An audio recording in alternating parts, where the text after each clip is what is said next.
The question hour starts. Question number 101. Miss Nandini, please. Thank you, Madam Speaker. My question is for the Honorable Finance Minister. हाल ही में कर यानी कि taxes में हुई बढ़ोतरी ने न केवल युवाओं बल्कि मध्यम वर्ग और छोटे व्यापारियों पर भी भारी असर डाला है. Raising taxes that too in such skyrocketing manner, वो भी ऐसे देश में जो पैंडेमिक के घाव अभी तक ठीक से भर भी नहीं पाया है. How is this fair to the people of this country? अरे जनाब, जब सरकार ऐसे ही टैक्स पर टैक्स लगाएगी तो मिडिल क्लास कहाँ जाएगी? So now, could the Honorable Minister explain the rationale behind this tax increase and how the government plans to address the concerns of these groups? Honorable Minister of Finance, Miss Anaisha, please. Respected Speaker Madam, माननीय सांसद हाल ही में हुई GST दरों में बढ़ोतरी की ओर इशारा कर रहे हैं. तो सबसे पहले मैं इस मुद्दे का राजनीतिक पहलू सबके सामने उजागर करना चाहूंगी कि जीएसटी काउंसिल में इनके दल के भी मुख्यमंत्री या राज्यों के वित्त मंत्री भाग लेते हैं और यह काफी दुखद है कि वहां उन चार दीवारों के बीच सब मुस्कुराते हुए नई दरों का समर्थन करते हैं और यहाँ उनके साथी आकर हमें कटघरे में खड़ा कर देते हैं. Now, let me come to the issue of consumption as raised by the respected MP. According to the Household Consumption Expenditure Survey 2023 to 24, the monthly per capita expenditure for urban India is rupees 6996 and for rural India is rupees 4122, which is an increase of 9% in rural areas and 8% in urban areas. It means people have increased their earnings. रही बात middle class की, so let me tell you that they also have been benefited from various tax proposals in budget. We aim to ensure that the tax policies are progressive and do not unduly burden the common people, particularly those from the lower and middle income groups. Madam, आपकी जानकारी के लिए बता दूं कि earlier the limit of income on net tax payment was rupees 7 lakh. By increasing this limit to rupees 12 lakh, around 1 crore assessors who were required to pay tax varying from rupees 20,000 to rupees 80,000 will now be paying zero tax. जनाब, जब निंदा करना जानते हैं तो तारीफ भी दिल खोल कर किया कीजिए. I hope these facts and figures are enough to answer the hollow rhetoric being spread by the opposition. Member to ask supplementary question, please. Honorable Minister, while the intent may be justified, एक मध्यम वर्गीय इंसान जिसके लिए एक छोटा startup भी एक बड़े सपने के बराबर होता है और जो आपकी तरह बड़े और आलीशान बंगलों में नहीं रहते, उनके लिए यह टैक्स वृद्धि एक बहुत बड़ा मसला है. मैडम, क्या आप बता सकती हैं कि आपकी सरकार ने छोटे बिजनेसेस और स्टार्टअप्स को बढ़ावा व सुरक्षा देने के लिए कौन से कदम उठाए हैं? देश प्रगति कर रहा है. रेवेन्यू बढ़ाने की लालच में आकर सरकार जहर बेच रही है. सिगरेट, गुटखा और शराब हर घर तक पहुंच रहा है. जी हाँ दोस्तों, देश प्रगति कर रहा है. सरकार के सफेद झूठ को मैं सलाम करती हूँ.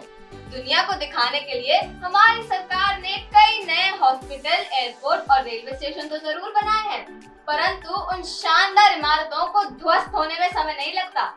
हाल ही में इंदिरा गांधी इंटरनेशनल एयरपोर्ट पर हुई दुर्घटना एक स्पष्ट उदाहरण है कि लोगों की आंखों में सरासर धूल झोंकी जा रही है.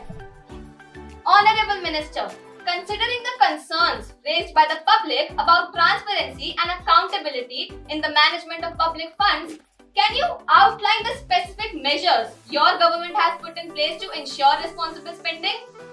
Honorable Minister, please. आंखें खोलिए जनाब, मेरे हिसाब से आपके पास लेटेस्ट अपडेट्स नहीं है. So let me update you. यह जानकर बड़ा हर्ष होता है कि आज तक जहां सिर्फ बड़े व्यापारियों की बात होती थी, वहां हमारे प्रयत्नों के चलते आप विपक्ष छोटे व्यापारियों और स्टार्टअप्स की भी चिंता करने लगे हैं. हमारी सरकार ने ऐसे व्यापारियों के लिए रैम्प स्कीम यानी raising and accelerating MSME programme की शुरुआत की, जिससे कई बिजनेसेस और स्टार्टअप्स को बढ़ावा मिला है. ऑपोजिशन के द्वारा पूछे गए घुमावदार प्रश्न का मैं एक स्पष्ट जवाब देना चाहूंगी। The government ensures responsible spending by adopting zero-based budgeting, using e-procurement for transparency and engaging citizens in monitoring public funds. सरकार की ऐसी कई वेबसाइट्स और पोर्टल्स है जैसे कि RTI online portal, public financial management system और बहुत सी, जहां पर एक आम आदमी पूरी जानकारी प्राप्त कर अपनी शंका को दूर कर सकता है। और जिन हानिकारक पदार्थों की आप बात कर रही हैं, उन पर टैक्स इसीलिए बढ़ाया गया है ताकि लोग इनका कंजम्पशन कम कर सके। और बात रही इंफ्रास्ट्रक्चर डेवलपमेंट की, तो मैडम आप आगे खाली ग्लास को देख रही है, ग्लास आधा भरा भी हुआ है। हमारी सरकार के द्वारा बनाया गया Atal tunnel, Chenab bridge, Zojila tunnel, Namo Bharat corridor तथा अन्य कई इमारतें जो एक स्पष्ट उदाहरण है हमारी देश में हो रही प्रगति का। आखिर में यही कहना चाहूंगी, our budget follows continuity and stability and gives a vision for the future of India. We are looking at a futuristic India towards 2047, जो कि शायद आपकी नजरें नहीं देख पा रही।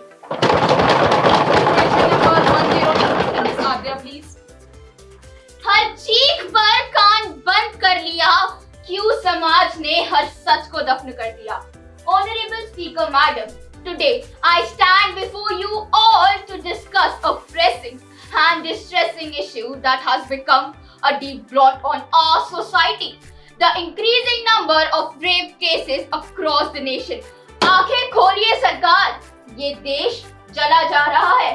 उन पीड़ित लड़कियों के आंसुओं से इस देश का दीपक ढला जा रहा है। भारत सरकार ने महिलाओं की सुरक्षा के लिए बलात्कार जैसे गंभीर अपराध पर कई कानून बनाए हैं, लेकिन जमीनी हकीकत तो यह है कि इनका सही तरीके से क्रियान्वयन कभी हुआ ही नहीं। क्या भारत सरकार सिर्फ कागजी वादों से महिलाओं की सुरक्षा सुनिश्चित करेगी? Honorable Minister for Women and Child Development, Ms. Divyansha, please. Honorable Speaker Madam, हमारी सरकार केवल कागजी वादे नहीं करती, बल्कि पूरी जी जान से महिलाओं की सुरक्षा के प्रति अपना कर्तव्य निर्वाह करती है। आपकी जानकारी के लिए बता दूं, प्रत्येक तस्वीर के दो रुख होते हैं। In India, the police have high case clearance rate for rape cases, with approximately 95% of such cases being solved. Even workforce participation में यदि महिलाओं की वृद्धि हुई है, तो उसका सबसे बड़ा श्रेय हमारी देश की सुरक्षा एजेंसियों तथा सरकार की योजनाओं को जाता है। Our government have taken resolute action for women's safety, like POCSO Amendment Act 2019, Criminal Law Amendment Act 2018, Sudhar Gृह Scheme, Women Helpline Number and Women Safety Act हिम्मत। इसी दिशा में हमने कई pink booth and women help desk भी स्थापित किए हैं, जहां महिलाएं बेझिझक अपनी समस्याएं दर्ज करवा सकती हैं। माननीय विपक्ष बार बार हमारी उपलब्धियों का उल्लेख करके हमें और बेहतर कार्य करने के लिए प्रेरित करते हैं। मोहतरमा, हम जनता के सेवक हैं, हमारा काम बोलता है तभी हमारे शब्द बोलते हैं। Honorable Speaker Madam, एक ऐसे देश में जहां एक रेप विक्टिम को इंसाफ पाने के लिए दशकों इंतजार करना पड़ जाए, can we truly call it a safe country? Or safety is just an illusion for those who can afford it. Madam, I would like to raise a question to the center कि आखिर कब तक हमारी बहू बेटियां खून के आंसू रोती रहेंगी? आखिर कब तक हमारी सरकार सिर्फ कैंडल मार्च करवाकर लोगों की आंखों में धूल झोंकती रहेगी? Honorable Minister, please. मैडम, दर्द का कोई नाप तोल नहीं होता। हम क्या पूरा देश उस डॉक्टर बेटी और उसके परिवार की वेदना को हर रोज महसूस करते हैं। कोलकाता में डॉक्टर के साथ हुए इस घिनौने अपराध ने पूरे समाज को झकझोर दिया है। जहां हमारी बेटियां चांद तक पहुंच रही है, वहां उनके साथ हुए ऐसे अपराधों का हम घोर विरोध करते हैं। आज जस्टिस के नाम पर उन्हें तारीखों पे तारीखें नहीं, न्याय और जल्दी न्याय दिलवाने की हम पूरी कोशिश करते हैं। But our government doesn't settle for symbolic gestures like candle marches. Our government have taken strict actions to solve this case and proper investigation has been done to check the negligence in this matter. Apart from that, we have implemented fast-track courts to ensure swift and decisive justice. हमारी सरकार झूठे वादों से नहीं अपने कार्य से भी पहचान जाती है. We have established excellent forensic labs across the country, and their number is continuously increasing. Currently, there are 7 at the national level, 32 at the state level, 97 at the regional, and 529 at the local level. All operating effectively. न्याय होगा और ऐसा होगा जो आने वाली पीढ़ियों को ये विश्वास देगा कि ये लोकतंत्र केवल शब्दों का खेल नहीं बल्कि एक उम्मीद है हर बेटी के लिए, हर महिला के लिए. Miss Aryan, please. Thank you, Madam Speaker.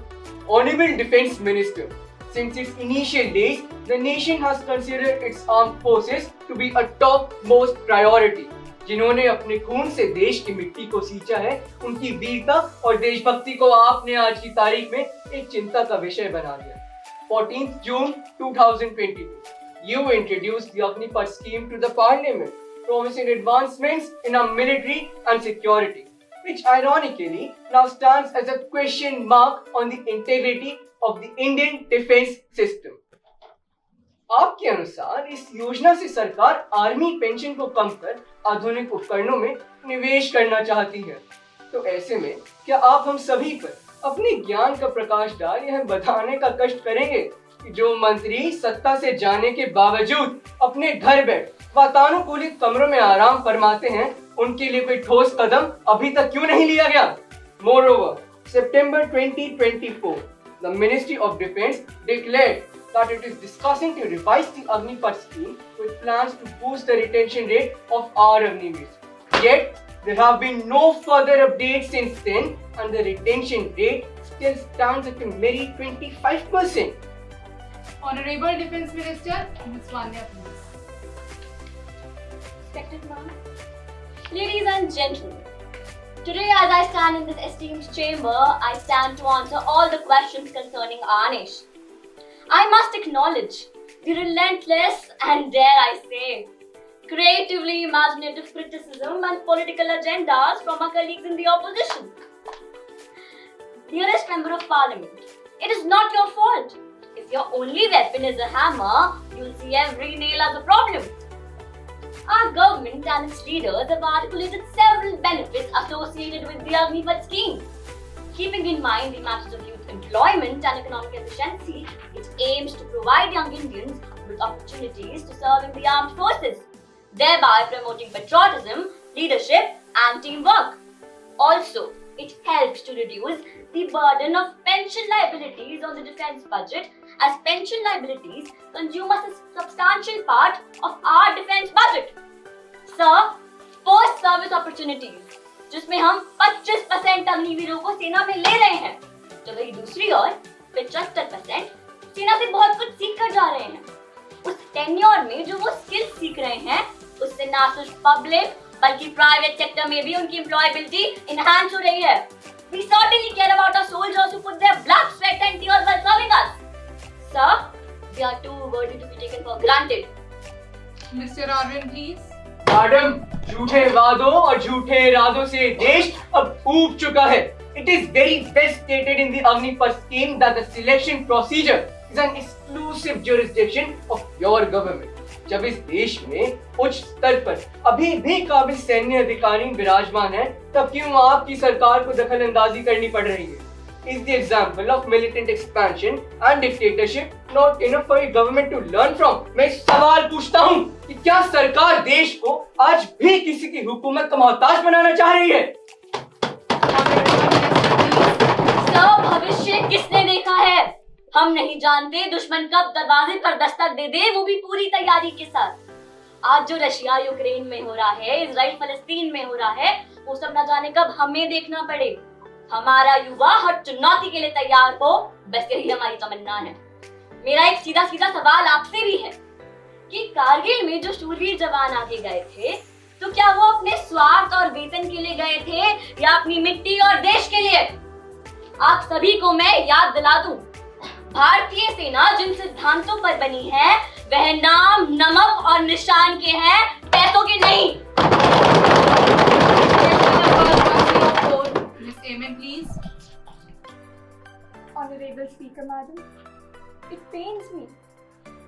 exposed the catastrophic governance of this ruling party. But accountability should never be ignored. The so-called saviors of the nation have turned the Seven Sisters into a war zone, treating the Northeast as nothing. Nothing more than a forgotten backyard. Your negligence of India's tribal communities is truly appalling. Displacement, violence, and exploitation have become their daily reality under your leadership. Is this the new India you promised? Your tribal voices are silenced and their rights bulldozed in the name of progress. आपकी राजनीति मेरे देश का बच्चा बच्चा जानता है. आप अपनी तरक्की की इमारत भारत के अरमानों की कबर पर बनाते हैं. So let me question you. What concrete steps have you taken to protect the dignity of our indigenous people? या सरकार चलाना सिर्फ पोस्टर और नारे लगाने तक सीमित छोड़ा है आपने? Honorable Minister of Tribal Affairs, Ms. Arna, please. Honorable Speaker, ma'am, for decades, violence and economic blockade has plagued the communities of Northeast due to historic ethnic conflict. But it is our efforts that have safeguarded indigenous integrity and fulfilled their long-term demands. From tackling floods to displacement caused by violence, we prioritize tribal rehabilitation. The introduction of the Darpan platform and support to Tribal Research Institute, which has funded building 10 new TRIs in Arunachal Pradesh, Mizoram, Nagaland, Sikkim, Meghalaya and other states are our recent initiatives. लेकिन आपको याद दिलाऊं कि सरकार बेबुनियाद तथ्यों पर नहीं बल्कि जनता के भरोसे और सम्मान से स्थापित की जाती है, जिसके बारे में विपक्ष को क्या ही मालूम होगा. मालूम है मोहतरमा, जुमलों के नाम पर वोट ले लिया और काम के नाम पर तस्वीरें खिंचवाई. Let me remind you, madam, hydropower uproots families in Arunachal. Coal and oil extraction in Assam robs livelihood. The Forest Rights Act promises remain unfulfilled. The implementation of the 6th and 24th schedule of the Constitution, which asks for autonomous administration, still not taken into consideration. The tragedy of Manipur, where over 300 lives have been lost, 50,000 displaced, and countless women subjected to unspeakable violence. आपकी सरकार का formula ना बहुत simple है. तस्वीरें बड़ी बनवाओ, हक छोटा करो और जो आवाज उठाए उनका गला घोटकर चुप करा दो. So please enlighten us.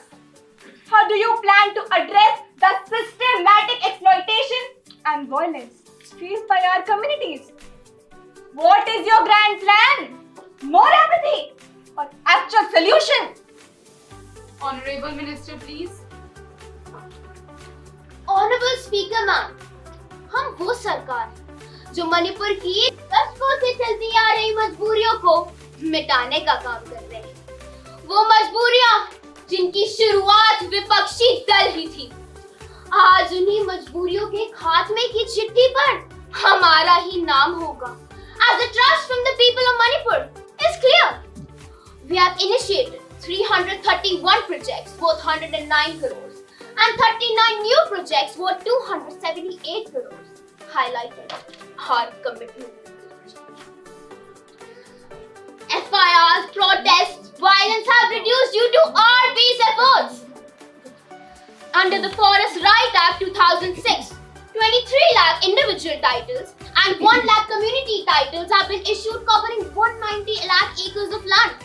And don't worry, the implementation of the 6th and the 24th schedule are ongoing. Now the question arises, what tangible contributions has the opposition made during their tenure? On what basis do they question our integrity when their own history is riddled with inefficiency and neglect to such people? Not just limiting to Manipur, but all over the nation. Their baseless accusations and hypocritical remarks are an insult to the progress we have achieved. The northeastern communities had never seen better days, and we are here to showcase Bharat the level of achievement it deserves. Number 105, Mr. Rohan, please. माननीय अध्यक्ष महोदय, हम सब जानते हैं Britishers द्वारा स्थापित Indian penal code 1860 से हमारे देश में चलता आ रहा है. It has defined the crimes and various criminal procedures for centuries. और मैं मानता हूँ इस कोड में कई खामियां और कई फ्लॉज हैं, जिन खामियों को हमारे प्रिय देश प्रेमी अपने सिद्धांतों पर अडिग होम मिनिस्टर ने रेक्टिफाई करने का दावा किया है.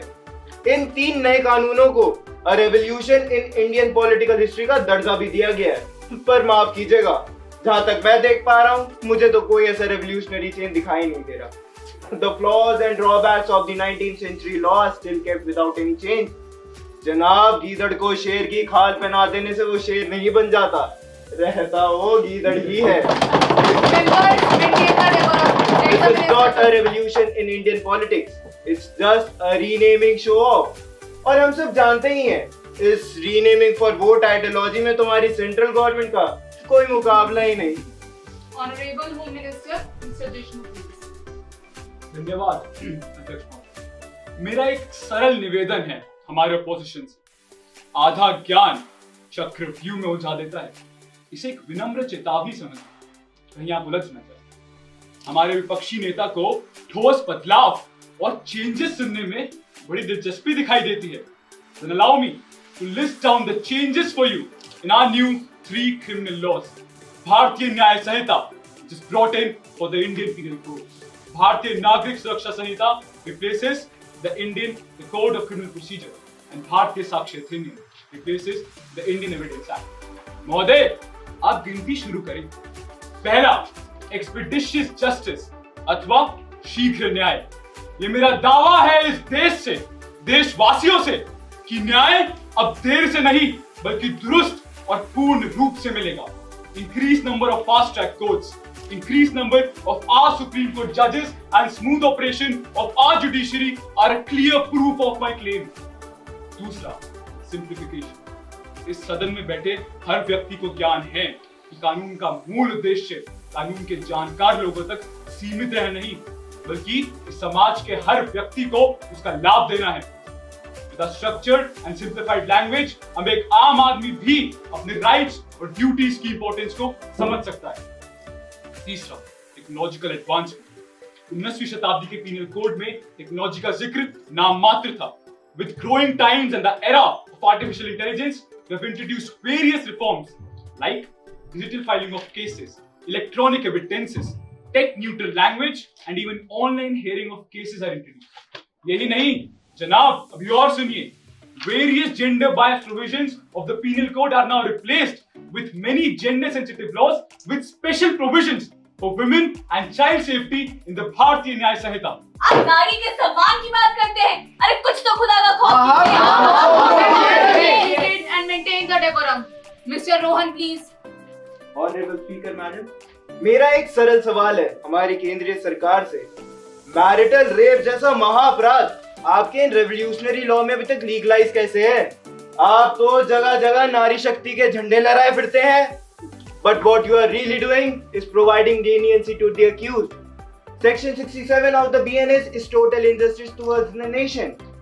And can the government answer why a clear violation of Article 14, Article 15, Article 19 and Article 21 is not rectified even after centuries? Honorable Minister, please. महोदय, तथ्यों के साथ बात कीजिए. ये तालियां बजाना हमें भी आता है. We have not talked about legalizing marital rape anywhere in our भारतीय न्याय संहिता. वास्तव में हमारे नए कानून के अनुसार यदि कोई पुरुष किसी महिला को विवाह संबंधित झूठे वादे एवं झूठा आश्वासन देकर उसके साथ फिजिकल रिलेशनशिप स्थापित करता है तो उसे 7 साल की रिगरस इम्प्रिजनमेंट का दंड मिलेगा. I would like to inform the Parliament that the Honorable Supreme Court had already given their verdict on the marital rape issue. Marital intercourse has always been a matter of intelligible differentia, अथवा समझने योग्य भिन्नता, and not unconstitutional. Sexual intercourse has been concluded as the husband's lawful right. Speaker Madam, ये आरोप केवल वो राजनीतिक खेल हैं जो भारतीय नागरिकों को केंद्र सरकार के खिलाफ इंस्टिगेट और गुमराह करने के लिए खेले जा रहे हैं.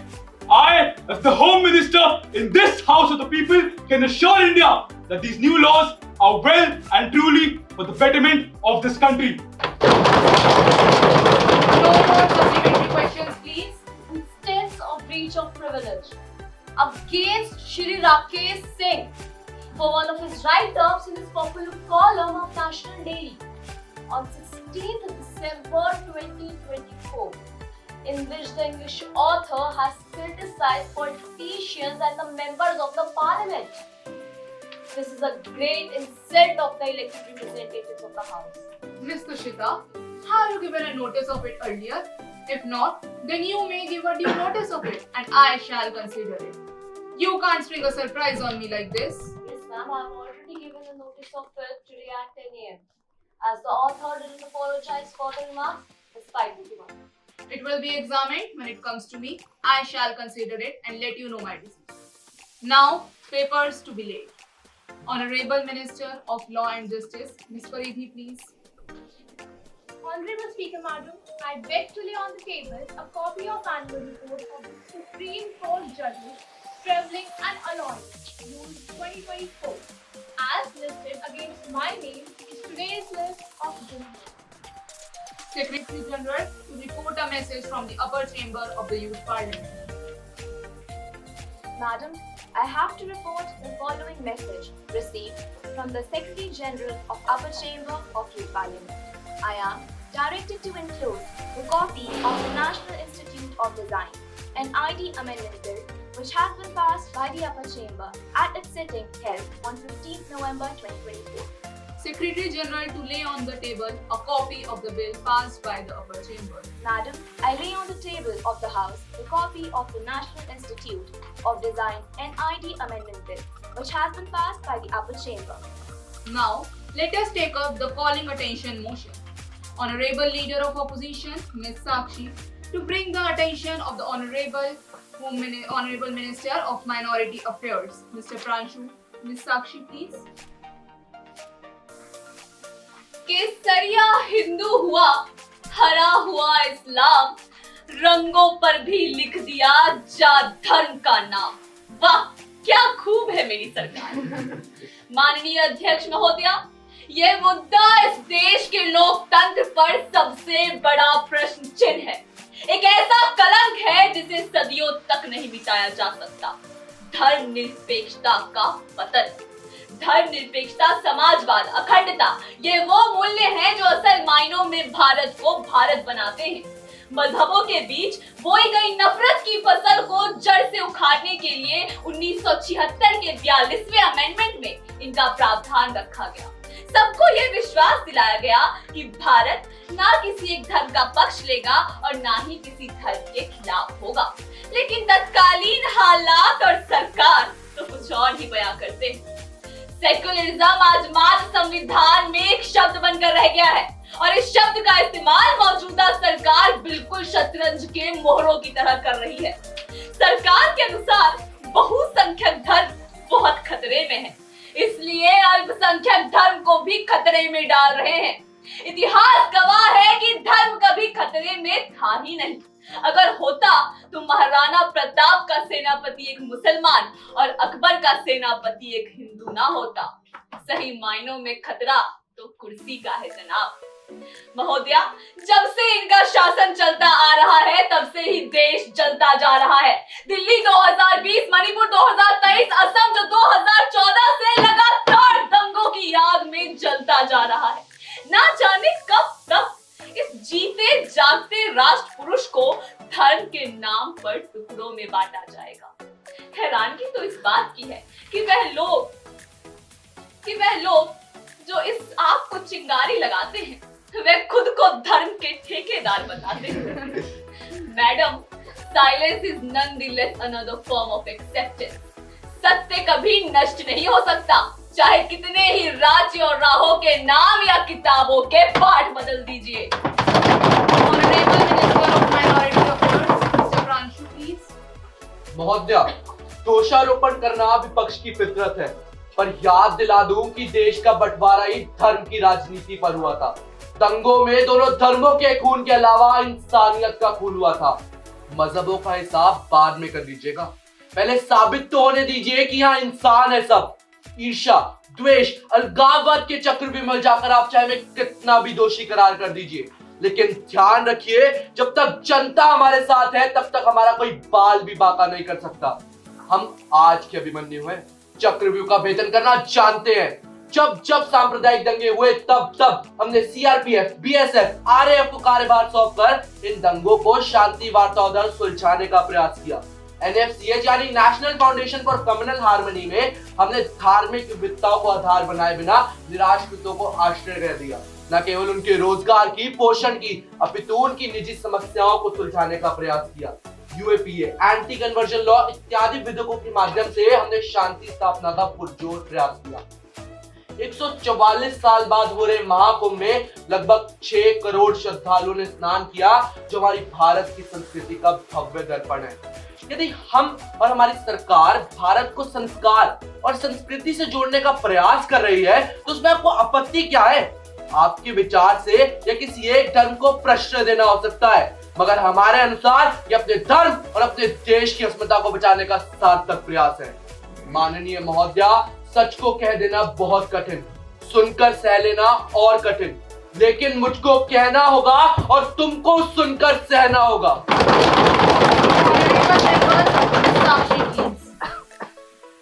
किन मूल्यों के केंद्र में थे हम, किन मूल्यों पर आकर ठहरे, किन मूल्यों की छीनी आजादी किस पर डाले कितने पहरे, ये सारी बातें हमको करनी होगी सिंहासन से, और बताना पड़ेगा कि देश नहीं चलता है केवल बातों और झूठे आश्वासन से।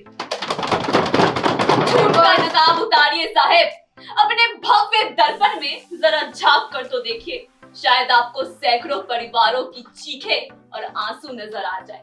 आपकी समस्या ही यही है कि आप अपने मन की बात तो कह देते हैं, लेकिन जब जनता जनार्दन की बारी आती है तो उन्हें सुनने की बजाय उनके मन को केवल मैनिपुलेट किया जाता है। मौजूदा सरकार ने परसों होने वाले इलेक्शन को फेस्टिवल ऑफ डेमोक्रेसी के बदले फेस्टिवल ऑफ हिंदूज बना दिया है। हर इलेक्शन में इनकी यही रणनीति रहती है। 2024 में भी इलेक्शन से ठीक पहले एक शानदार इमारत बनवाकर बहुमत वर्ग के वोटर्स को गुमराह किया। रिलीजियस सिंबल्स का इस्तेमाल कर इलेक्शन कमीशन द्वारा जारी कोड ऑफ कंडक्ट का उल्लंघन किया। अरे संविधान के अन्य आर्टिकल्स तो छोड़िए, सरकार प्रीएम्बल का उल्लंघन कर रही है, सेक्युलर स्टेट को कम्युनल स्टेट में परिवर्तित कर रही है। अपने कारनामों से इन्होंने अल्पसंख्यक को कम्युनल राइट्स का निशाना बनाया, बीते घाव को ताजा कर हिंदू मुस्लिम में विवाद कराया। हिंदुओं की पहचान तो तिलक मूली धागे से होती है, वही हर मुसलमान को ये अजमल कसाब मानते हैं।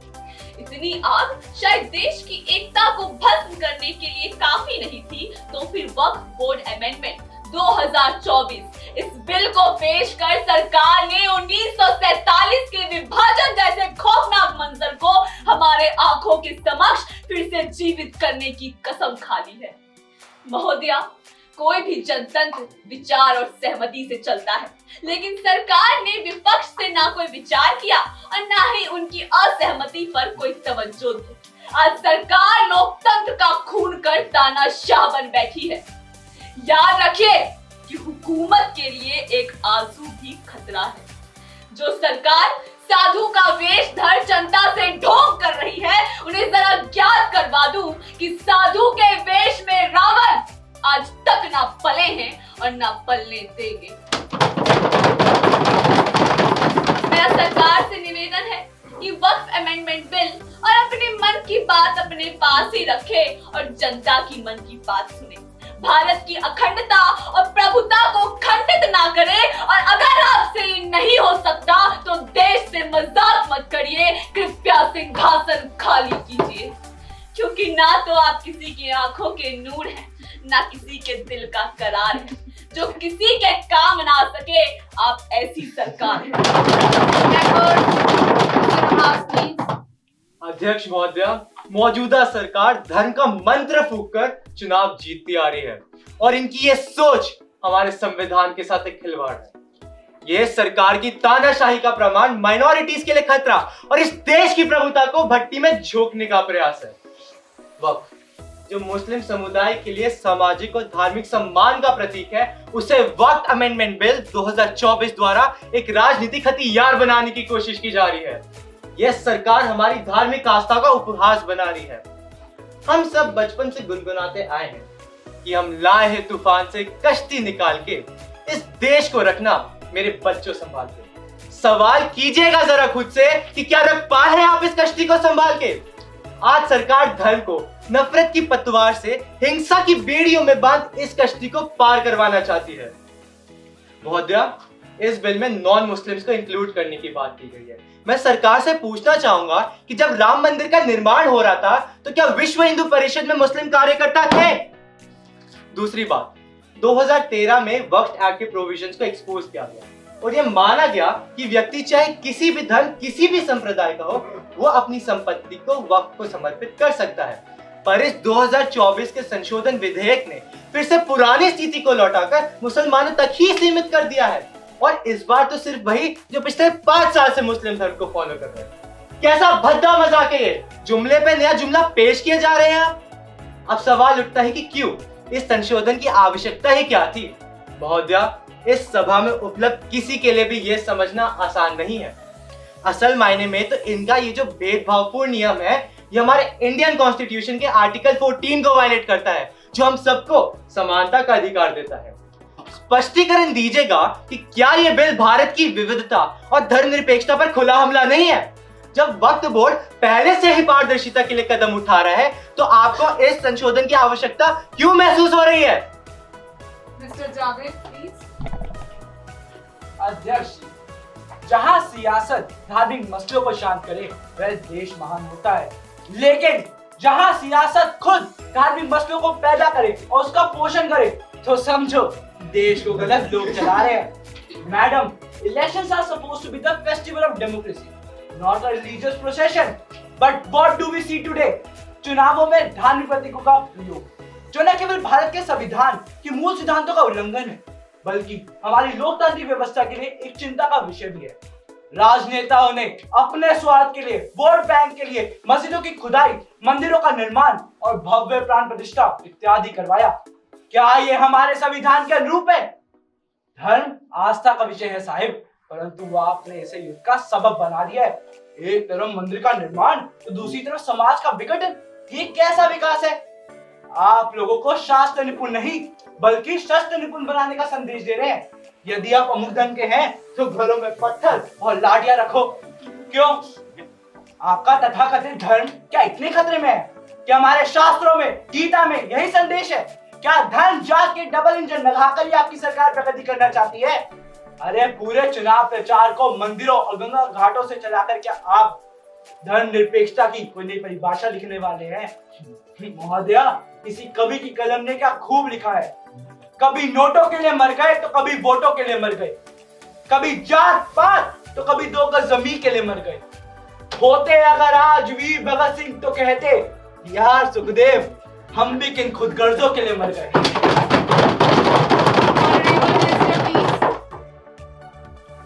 अज्जल गगरी छलकत जाए। महोदया, कम ज्ञान और सम्मान वाले व्यक्ति अधिक प्रदर्शन करते हैं, जैसा कि विपक्षी दल के नेता ने अभी साबित किया। अध्यक्ष महोदया, विपक्ष ने हमारे मुसलमान भाई बहनों के लिए जो झूठी संवेदना दिखाई, वह एक प्रत्यक्ष नमूना था कि एक कम्युनल माइंडसेट क्या बोलता है। आपकी ये झूठी संवेदना एक वर्ग को तो सरकार के खिलाफ खड़ा कर रही है और दूसरे की भावनाओं को ठेस पहुंचा रही है। हमेशा की तरह आदत से मजबूर हो। महोदया, हमारी सरकार हमेशा से विपक्ष की गलतियों को सुधारती आई है। अफसोस, आज भी वही करने जा रहा हूँ। विपक्ष ने कहा इमारत, महाशय वह एक इमारत नहीं है। आप ही की छत्र छाया में पल रहे कार्यकर्ताओं ने आपके आदेश पर 1992 में दरिंदगी दिखाई थी निहत्तेकार सेवकों पर। तो मैं जरा स्पष्ट कर दूं कि पत्रों पर किया गया कोई कारनामा नहीं, भक्त और श्री राम के प्रेम की कहानी है। वह मात्र कोई इमारत या मंदिर नहीं, प्रभु श्री राम का कार सेवकों के बड़े खून की निशानी है। विपक्ष ने कहा कि किन मूल्यों के केंद्र में थे। तो जनाब, हम उन मूल्यों के केंद्र में थे कि जब केंद्र में आपकी सरकार थी तो प्रियम्बल तो छोड़िए, पूरे संविधान का गला घोट दिया गया था। मेरा विपक्ष से निवेदन है कि जरा अपनी सीमित सोच को लगाम दीजिए। हमारे देश में मुसलमान की पहचान अजमल कसाब से नहीं होती। हमारे देश में मुसलमान की पहचान होती है तो उन मुंबई कब्रिस्तान के खुददार रखवालों से जो कब्रिस्तान के गेट पर खड़े हो गए और बोले इस नाबाद जिस्म को अपने कब्रिस्तान में दफन नहीं होने देंगे। महोदया, गद्दार हिंदू मुस्लिम सिख ईसाई नहीं होता, गद्दार सिर्फ गद्दार होता है। तो कान खोलकर सुनिए, रावण नहीं पलने देंगे साधुओं के भेष में और अफजल नहीं पनपने देंगे अब्दुल कलाम के देश में। बात करें वक्फ अमेंडमेंट बिल 2024 की। यह एक महत्वपूर्ण सुधार है जो वक्फ संपत्तियों के प्रबंधन को सुधारने, उनमें पारदर्शिता और जवाबदेही को बढ़ाने का काम करेगा। यह किसी भी समुदाय के विरोध में नहीं है, बल्कि उनका फायदा हो रहा है जो असली रूप से इसके लाभार्थी हैं। और ये लाभार्थी वही अल्पसंख्यक वर्ग है जिनके निगहबान बनकर आज आप इस संसद में अपना रुतबा बढ़ाने का असफल प्रयास कर रहे हैं। पहली बार कुछ उचित कहा है विपक्ष ने कि जनतंत्र विचार और सहमति से चलता है, लेकिन विडंबना तो यह है कि देश के हित में जो भी सही निर्णय लिए जाते हैं उनमें विपक्ष हमेशा ही अनुपस्थित रहता है। विचार के लिए बुद्धि चाहिए होती है, परंतु माफ कीजिएगा, आपकी बातें सुनकर लगता है कि आपकी बुद्धि का हनन हो चुका है। और रही बात सिंहासन खाली करने की, तो जनाब, सिंहासन तो उस दिन खाली होगा जिस दिन विपक्ष आलू से सोना बना देंगे। Now, let us take up the legislative business. Ms. Sara, to please introduce the bill, Scheduled Caste, Scheduled Tribe Amendment Bill 2025. Honorable Speaker, ma'am, I beg to introduce the bill Scheduled Caste and Scheduled Tribes Amendment Bill 2025. Now, the question is that the bill, Scheduled Caste and Scheduled Tribe Amendment Bill 2025 should be introduced. Those who are in favor will say aye and those who are not will say no. Aye. I think ayes have it, ayes have it, ayes have it. The bill is introduced. Now, the House will take up the consideration of the bill, Youth Media Regulation and Accountability Act 2025. Honorable Minister of Information and Broadcasting, Mr. Samarth. अध्यक्ष महोदया, freedom without responsibility is nothing more than chaos। महकने से पहले मुरझाने की कगार पर खड़ा हो गया है हमारा युवा, और अगर हमने इसका सही मार्गदर्शन नहीं किया तो इसकी जड़ें खोखली पड़ सकती है। इसलिए आज मैं संसद के समक्ष एक महत्वपूर्ण विधेयक प्रस्तुत करना चाहूंगा, youth media and regulation accountability act 2025। ये विधेयक 16 वर्ष या उससे कम उम्र के बच्चों के लिए सोशल मीडिया और अन्य हार्मफुल ऐप्स पर पूर्ण प्रतिबंध लगाने का प्रस्ताव रखता है। आज हमारा समाज एक गंभीर समस्या का सामना कर रहा है। Youth addiction to social media, cyber bullying, unsafe content और ऑनलाइन एक्सप्लॉयटेशन जैसे मुद्दे हमारे युवा के मानसिक एवं शारीरिक स्वास्थ्य को प्रभावित कर रहे हैं। The influence of social media raises another major concern, the rise of gangster culture. For instance, two teenagers aged 15 and 16 allegedly stabbed a man after he resisted their attempts to rob him. Similar incidents have been reported in Farz Bazaar and Kalandi Kunj. Police suggest that teenagers with conflict with law are now driven by their desire for fame and influenced by lifestyles of social media and online gangsters. बच्चों को cool बनकर अपना वर्चस्व फैलाने में सबकी आदत बन गई है। From dare-based games like Blue Whale to action-rich multiplayer games like PUBG, we have seen that these are the main causes of lack of self-esteem, concentration, anxiety, depression, and even death among the youth of our nation.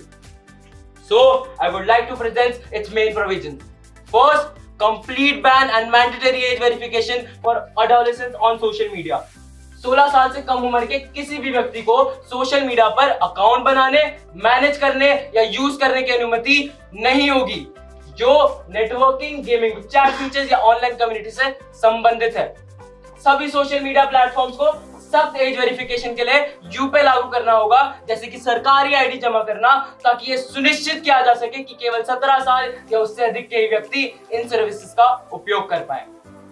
Picture अभी बाकी है साहब, गौर से सुनिए। Parental responsibility clause, जो parent या guardian अपने बच्चों को सोशल मीडिया तक पहुंचने की अनुमति देता है और वह कोई गैर कानूनी काम जैसे साइबर बुलिंग, स्टॉकिंग या हैकिंग करते हुए पाए जाते हैं तो उन पर जुर्माना लगाया जाएगा या डिजिटल सेफ्टी पर मैंडेटरी काउंसलिंग करवाई जाएगी। A periodic audit would be established to ensure that parents are adhering to responsibility set forth by this law. हम सब मानते हैं बच्चे पढ़ाई नहीं कर रहे, कारण long hours of screen time. ICMR के मुताबिक lower academic performance, poor concentration and increase level stress का कारण बच्चों का घंटों स्क्रीन टाइम पर रहना है। Therefore, we would collaborate with Indian startups to develop third-party apps which enforce time limit across all the platforms. Honorable member, Ms. Shubhna, please. Respected Speaker Madam, I wholeheartedly agree with the Honorable Minister for presenting this truly necessary bill and passing it has become the need of the hour. We have witnessed several incidents like the Instagram nude filter scandal 2022. Reports emerged about teenagers using fake tools such as nude filters on Instagram to generate inappropriate images of classmates and peers for blackmail and humiliation, leading to psychological trauma among victims. A similar online extortion case was seen in Madhya Pradesh, where a 17-year-old boy was blackmailed after sharing explicit photos on Instagram with someone posing as a peer. इन घटनाओं से साफ-साफ दिखाई देता है कि कैसे social media का unregulated access miners के बीच अब्यूज और एक्सप्लॉयटेशन का कारण बन रहा है। डिजिटल इलिटरेसी के कारण वे ऑनलाइन प्रेडेटर्स और एक्सटॉर्शन केसेस के प्रति संवेदनशील होते जा रहे हैं। Hence, I think that this bill will definitely bring a real revolution in the lives of the youth of the nation. All its strategies and provisions are the best, which will portray a better future for our settled minds and solid hearts. Thank you. Ms. Simmertly, please. Speaker madam, उज्जवल भविष्य का सारथी है हमारा युवा। यदि वह भटक गया तो हमारा देश भविष्य के स्वर्णिम ऐतिहासिक पृष्ठ कैसे लिख पाएगा? दिशा भ्रमित हो रहे अपने युवाओं को सही रास्ते पर लाने के लिए ये कानून जल्द से जल्द पारित करना आज के समय की आवश्यकता है।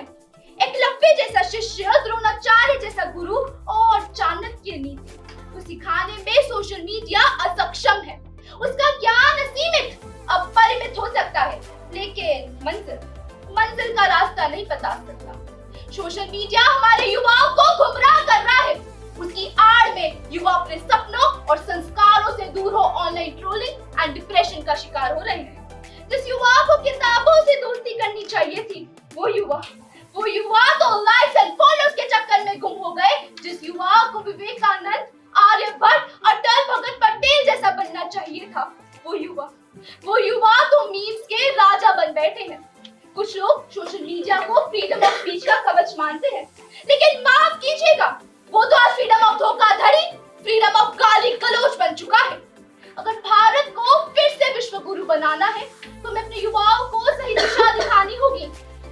And after all, a society that neglects the safety of its own youth is writing its own doom. याद रखिएगा, जिस और ज़बानी चलती है, उस और ज़माना चलता है। So I strongly believe that this bill should be passed. Mr. Tobin.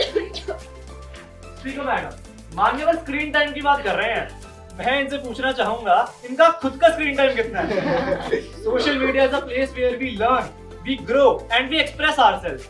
Our generation expresses its views and showcases its creativity through social media. If we will limit their screen time, so their expressions will also be limited, and this can also affect their emerging individuality. युवाओं की प्रगति और उन्नति का कोई और alternative सोचा है आपने? Ms. Ananya, please. आज हमारा युवा लोकल नहीं ग्लोबल है, and I think that this bill is not practical at all in this emerging world where global connection acts as a pioneer in the progress of both the youth as well as the adults. Democracy उनका हक है और social media उनकी आवाज. So this bill doesn't protect, it isolates. Honorable Minister, please.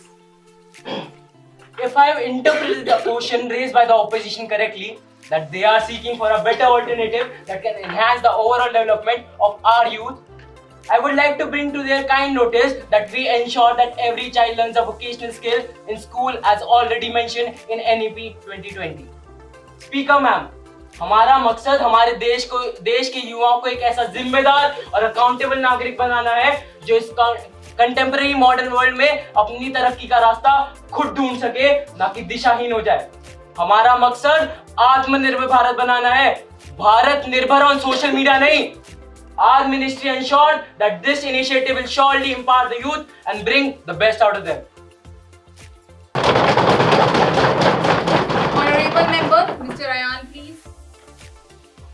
माननीय speaker madam, जब जिंदगी से ज्यादा दर्द हो तो मौत भी एक सुकून का रास्ता लगता है।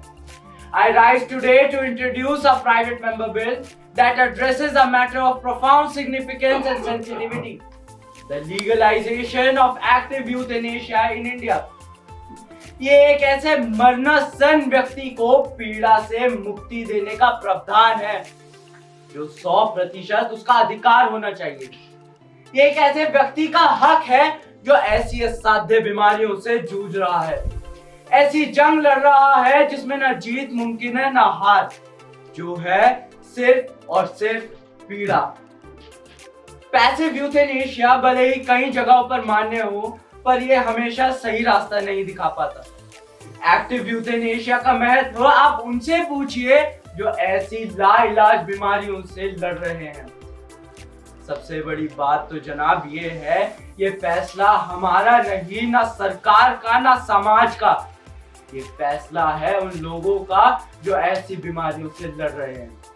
हमारे संविधान का आर्टिकल 21 कहता है हर व्यक्ति को जीने का अधिकार है।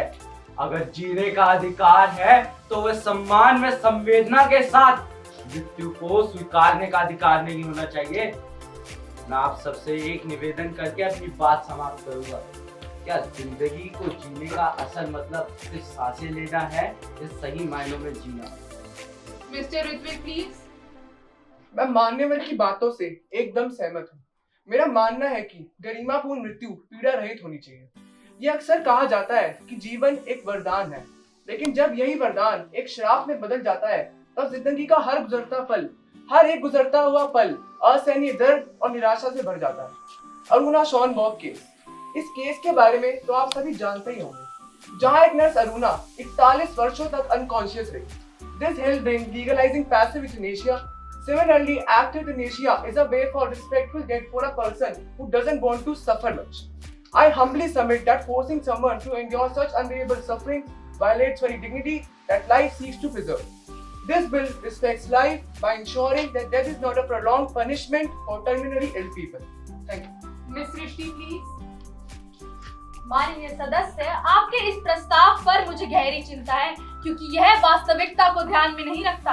मैं आपका और आपके इन विचारों का सम्मान करती हूँ, लेकिन आपकी यह योजना हमारे समुदाय की आवश्यकता को पूरी तरह से नजरअंदाज कर रही है। हर धर्म में जीवन को डिवाइन गिफ्ट माना गया है, अर्थात ईश्वर का दिया हुआ वरदान। मृत्यु एक अटल सत्य है, इसे नकारा नहीं जा सकता, पर इसका अधिकार मनुष्य को भी नहीं दिया जा सकता। और अगर इस प्रकार का प्रावधान रखा गया तो शायद आने वाले समय में इसी कानून की आड़ में अनेक रोगी और वयोवृद्ध लोग अकाल मृत्यु का शिकार हो जाएंगे। इस कानून का सकारात्मक प्रभाव कम, नकारात्मक प्रयोग ज्यादा नजर आएगा। As frequently noted in the editorial pages of various medical journals, the medical profession is guided by a desire to heal and extend life. This guideline is best exemplified in the Hippocratic Oath, which states, I will prescribe regimen for the good of my patients according to my ability and my judgment, and never do harm to anyone. To please no one will I prescribe a deadly drug and not give advice that may cause his death. A low-income laborer with no family support or minimal access to health care may feel isolated and vulnerable to manipulation. Similarly, an elderly person with limited cognitive ability or someone with a severe mental illness like depression may feel like a burden. ऐसे लोग खुद को और अधिक असहाय महसूस कर सकते हैं और आत्महत्या जैसे विचारों के प्रति अधिक संवेदनशील हो सकते हैं। Hence, they can also become victims. Honorable Health Minister, Ms. Ashmi. माननीय सभापति जी, आज यूथनेशिया जैसे संवेदनशील और नैतिक मुद्दे पर जो चर्चा हुई, उसने यह स्पष्ट कर दिया कि यह विषय केवल व्यक्तिगत इच्छा का नहीं, बल्कि समाज, चिकित्सा और कानून के मूलभूत सिद्धांतों का। मैं अपनी बातों को कुछ ठोस तथ्य और विचारों के साथ प्रस्तुत करना चाहूँगी। हमारे कॉन्स्टिट्यूशन में लिखित आर्टिकल 21 जीवन जीने के अधिकार की बात करता है, जीवन समाप्त करने की नहीं। एक्टिव यूथनेशिया को वैध बनाना हमारे संविधान और सांस्कृतिक मूल्यों के खिलाफ होगा। Legalizing active euthanasia could lead to unintended and undesirable consequences, potentially undermining moral, legal, and social safeguards. And this is what slippery slope argument says. Now, I would like to share a fact with all of you. The World Medical Association (WMA) ने अपनी Declaration of Geneva में स्पष्ट कहा है कि डॉक्टरों को किसी भी परिस्थिति में जीवन समाप्त करने में शामिल नहीं होना चाहिए। Rather than legalizing active euthanasia, we should focus more on palliative care. Bharat में पैलिएटिव केयर केवल 2% जरूरतमंद मरीजों तक पहुंचती है। हम मरीजों की पीड़ा को कम करने के लिए एंड ऑफ लाइफ केयर और पैलिएटिव केयर को प्राथमिकता दे रहे हैं। Individuals of lower socio-economic classes or other defranchised groups will be coerced either directly or indirectly into requesting PAS, which is physician-assisted suicide, as a means of resolving the difficulties posed by their illness. माननीय अध्यक्ष महोदया, जीवन अनमोल है और इसका हर संभव संरक्षण हमारा उद्देश्य होना चाहिए। The bill, though well-intentioned, but risks undermining the sanctity of life, and I urge this House to reject it. Mr. Ayan, would you like to move the motion for the bill or withdraw the bill? मैं आप सभी का आभारी हूँ, आपने मेरी बात को तवज्जो दी। I may be allowed to withdraw the resolution. The resolution by the leave of the House is withdrawn. Honorable Prime Minister, please. I would like to thank all the honorable members of the House for the peaceful and successful conduction of this session. Thank you. Now the House is adjourned.